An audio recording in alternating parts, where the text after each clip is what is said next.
Assalamualaikum warahmatullahi wabarakatuh. Alhamdulillahi rabbil alamin.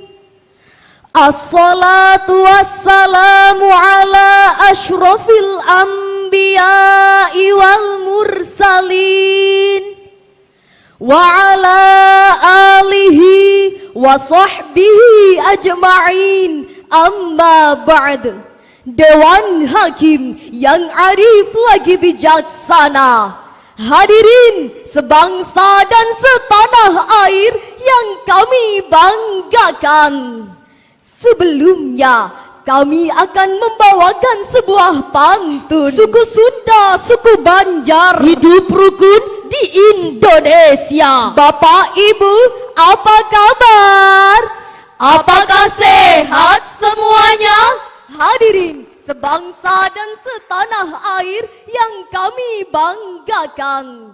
Sejarah mencatat pada banyak peradaban besar dunia, wanita dianggap sebagai makhluk pelengkap, setengah manusia dan manusia kelas 2 yang hak dan kewajibannya, bahkan keberadaannya di dunia ini ditentukan oleh laki-laki.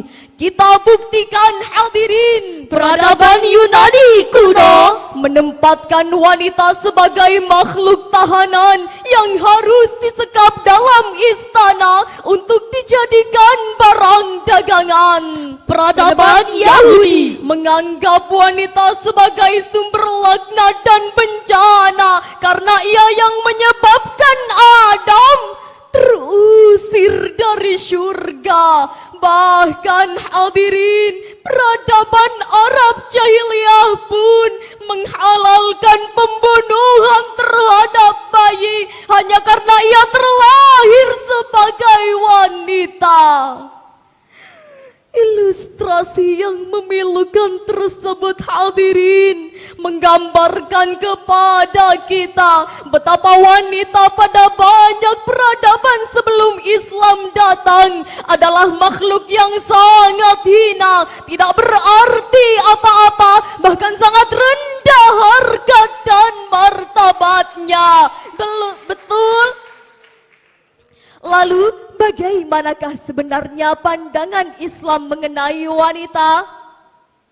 Sebagai jawabannya, maka pada kesempatan kali ini perkenankanlah kami menyampaikan syarahan Al-Quran yang berjudul Gender dan Peranan Wanita dalam Perspektif Islam, dengan landasan Al-Quran surah At-Taubah ayat 71 sebagai berikut. A'udzu billahi minasy syaithanir rajim.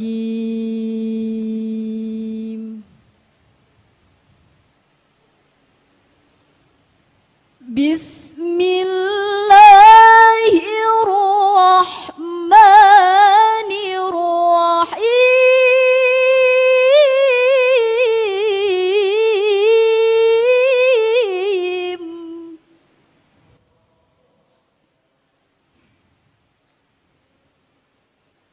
Wal mu'minuna wal mu'minatu ba'duhum awliya'u ba'd.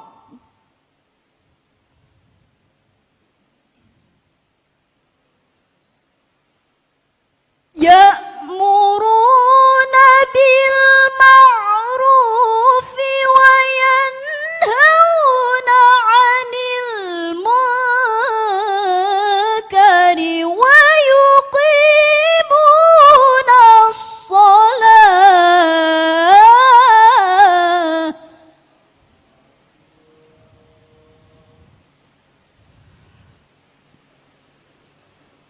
wa yuqimuna as-salata wa yu'tuna az-zakata wa yuti'una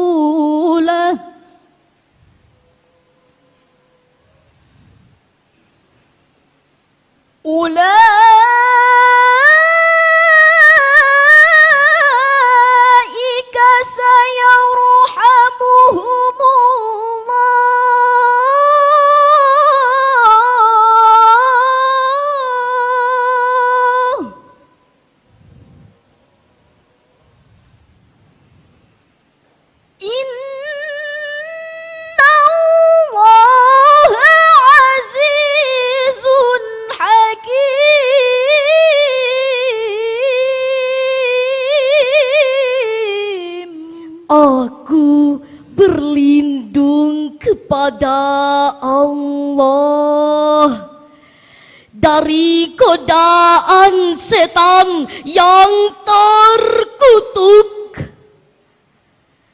dengan menyebut asma Allah yang Maha Pengasih, Maha Penyayang. Dan orang-orang yang beriman, laki-laki dan perempuan, sebagian mereka menjadi penolong bagi sebagian yang lain. Mereka menyuruh berbuat yang ma'ruf, mencegah dari perbuatan yang mungkar, mendirikan salat, menunaikan zakat, dan mereka taat kepada Allah dan Rasul-Nya. Mereka itu akan diberi rahmat oleh Allah.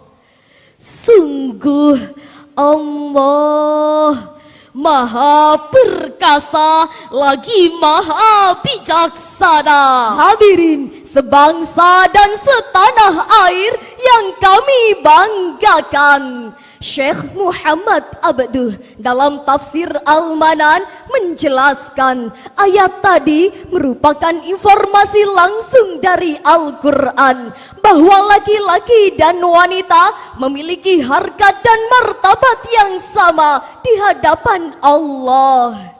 Sejalan dan sejalin dengan penafsiran tersebut, hadirin, maka Profesor Dr. Nasaruddin Umar MA dalam bukunya Argumen Kesetaraan Gender Perspektif Al-Quran mengemukakan bahwa laki-laki dan wanita dalam pandangan Al-Quran memiliki posisi dan peran yang sama. Laki-laki dan wanita sama-sama sebagai hamba Allah. Laki-laki dan wanita sama-sama sebagai khalifah. Laki-laki dan wanita sama-sama menerima perjanjian primordial Tuhan. Laki-laki dan wanita sama-sama terlibat secara aktif dalam drama kosmis kehidupan. Bahkan Laki-laki dan wanita sama-sama berpotensi meraih prestasi dan pahala. jelas.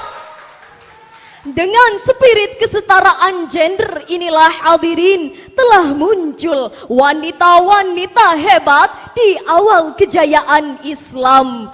Kita mengenal Aisyah, istri Nabi yang hafal ribuan hadis. Selanjutnya Syaikhah Syuhda yang lebih dikenal dengan Fakhrun Nisa atau penghulunya wanita yang jago retorika. Lalu ada Zainab binti Asy-Syar'i, Munisah binti Malik, dan Syamiah binti Hafid. 3 wanita cantik jelita tapi pakar dalam masalah agama, bahasa, dan aritmatika. Alhamdulillah, hadirin, di negeri ini pun wanita memiliki peran yang sangat besar, terutama pada masa melawan penjajahan Belanda. Kita mengenal Raden Ajeng Kartini, emansipatoris pertama Indonesia yang dengan lantang meneriakkan pentingnya pendidikan bagi kaum wanita.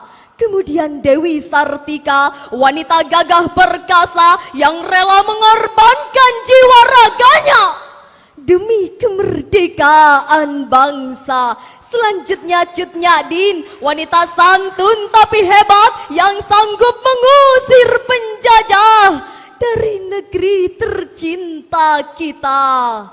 Itulah, hadirin, peran wanita dalam kancah kehidupan sosial yang patut kita teladani. Hal tersebut senada dengan lagu berikut ini. Wanita, wanita, wanita bagaikan bunga. Wanita, wanita adalah tiang negara. Dialah ibu rumah tangga, surga di bawah telapak kakinya. Dialah ibu rumah tangga, syurga di bawah telapak kakinya. Wanita tiang negara. Walaupun suara kami tidak seperti aslinya, tapi mantap kan? Lalu bagaimanakah peran wanita dalam kehidupan rumah tangga? Sebagai jawabannya, marilah kita dengarkan firman Allah dalam Al-Quran surah An-Nisa ayat 34 sebagai berikut. Ar-rijalu qawwamuna 'alan nisa'i bima faddala Allah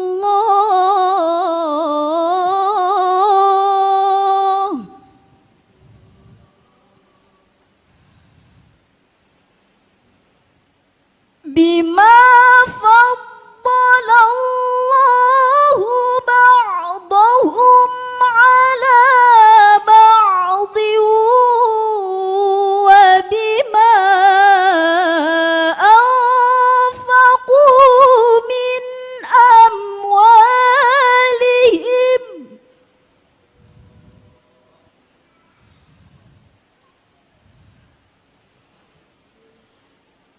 فالصالحات قانتات حافظات للغيب بما حفظ الله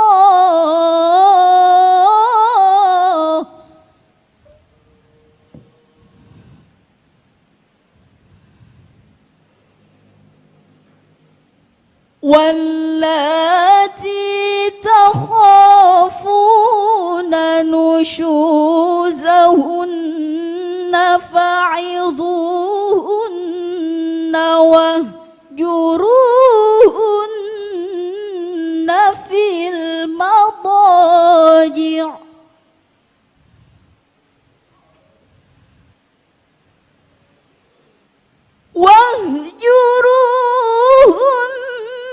واهجروهن في المضاجع واضربوهن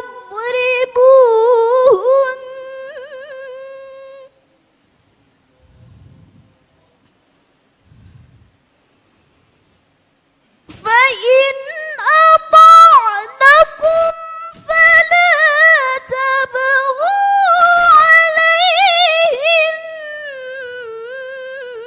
عليهن سبيلا إن الله كان عليا كبيرا صدق الله العظيم.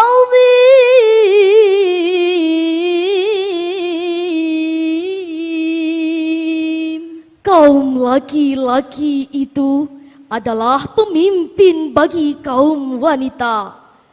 Oleh karena Allah telah melebihkan sebagian mereka atas sebagian yang lain.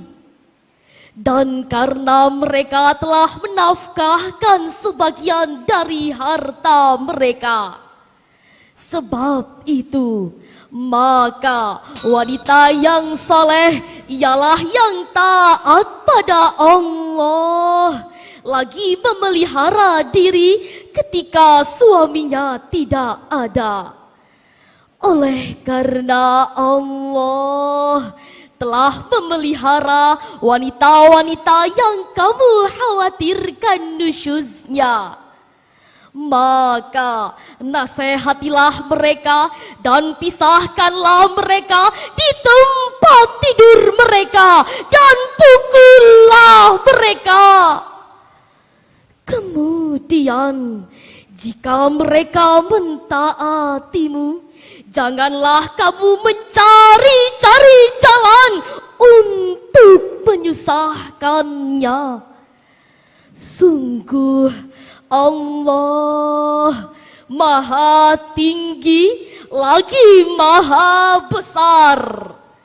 Maha benar Allah dengan segala firman-Nya, dan Dialah yang Maha Agung. Hadirin sebangsa dan setanah air yang kami banggakan, Profesor Dr. Muhammad Quraisy Shihab dalam tafsir Al-Misbah menjelaskan ayat tadi bahwa laki-laki adalah pemimpin dalam rumah tangga.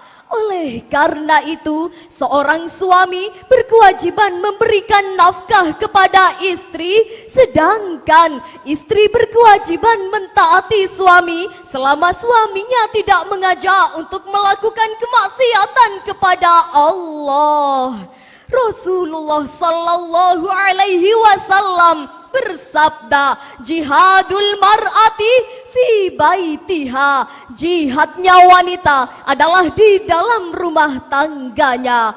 Oleh karena itu, seorang istri berkewajiban mengurus kebersihan rumahnya dan melayani suaminya. Ketika suami mau berangkat bekerja, ia siapkan keperluannya, ia sajikan makanannya, ia antar sampai depan rumah, dan ia lepas dengan kecupan mesra.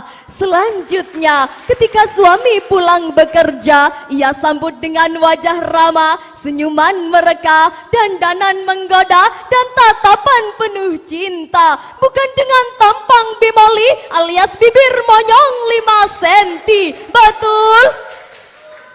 Hadirin sebangsa dan setanah air yang kami banggakan, dari uraian di atas dapat kita ambil kesimpulan bahwa laki-laki dan wanita dalam pandangan Islam memiliki kedudukan yang sama di hadapan Allah. Keduanya memiliki hak dan kewajiban yang sama pada peringkat etika religius, serta kewajiban yang sejajar pada peringkat fungsi sosial. Oleh karena itu, meskipun secara jenis kelamin laki-laki dan wanita itu berbeda, tapi perbedaan itu jangan sampai melahirkan pembedaan diskriminasi, apalagi sampai dijadikan dalih untuk menginjak-injak harkat dan martabat wanita. Sebelum berpisah hadirin, ada sebuah pantun. Bumi Gerbang Salam, ikon Kabupaten Pamekasan. Warganya ramah, alamnya elok dan mempesona. Melalui MTQ Jawa Timur ke-29 di Kabupaten Pamekasan, mari kita junjung tinggi wanita sebagai tiang negara. Sekian dan demikian syarahan kami. Wassalamualaikum warahmatullahi wabarakatuh.